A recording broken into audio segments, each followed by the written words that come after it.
সবাইকে good morning.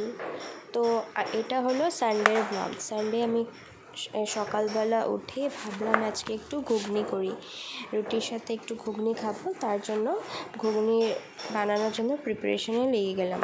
তো তার জন্য সব থেকে আগে আমি আলুগুলো ছোট ছোট করে পিস করে কেটে নিচ্ছি। ছোটো পিস করে কেটে তারপর কুকারে আমি সিটি দিয়ে দেব কাবুলি চানা আর আলু, অল্প নুন দিয়ে আমি সিটি দিয়ে দেব। তো এদিকে আমি কুকারে সিটি দেওয়ার জন্য সব কিছু রেডি করে নিয়েছি। ফার্স্টে বয়েল করে নেব।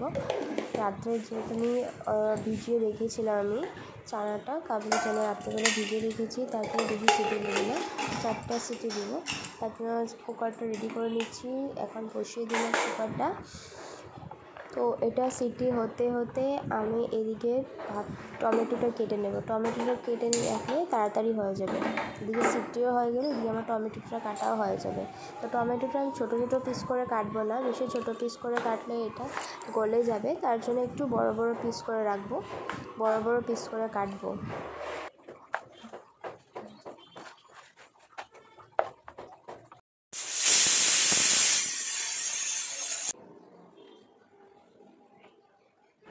তো এখানে কড়াইটা গরম হওয়ার পর আমি তেলটা দিয়ে দিলাম। এখন তেলটা অল্প গরম হতে দেবো।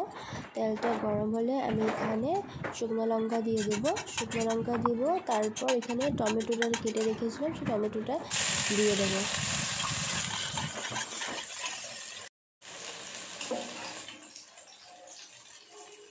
এখন এখানে অ্যাড করলাম আমি বয়েল করেছি যে আলু আর মটরগুলো যে বয়েল করেছিলাম, সেগুলো এখন আমি দিয়ে দেবো এখানে। একদম সিম্পলভাবে আমি বানাই, কিন্তু খুবই স্বাদ লাগে খেতে। বেশি মশলা না, একদম সিম্পল।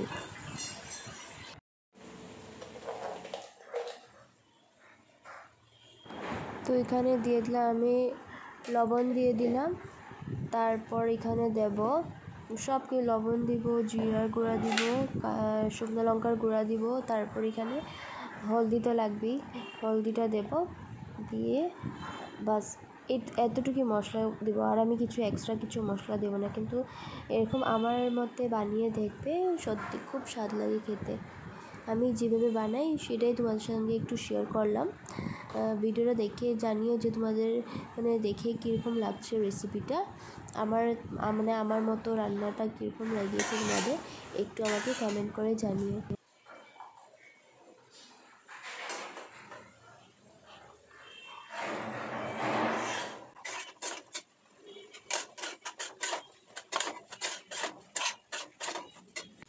তো সব থেকে লাস্টে এখানে আমি জল অ্যাড করে নিলাম। জল দিয়ে অল্প টাইম জাল দেবো ভালো করে।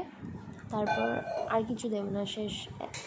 দেখে জানাবে যে কীরকম লেগেছে তোমাদের, দেখে ডিশটা কীরকম লাগছে তোমাদের দেখে।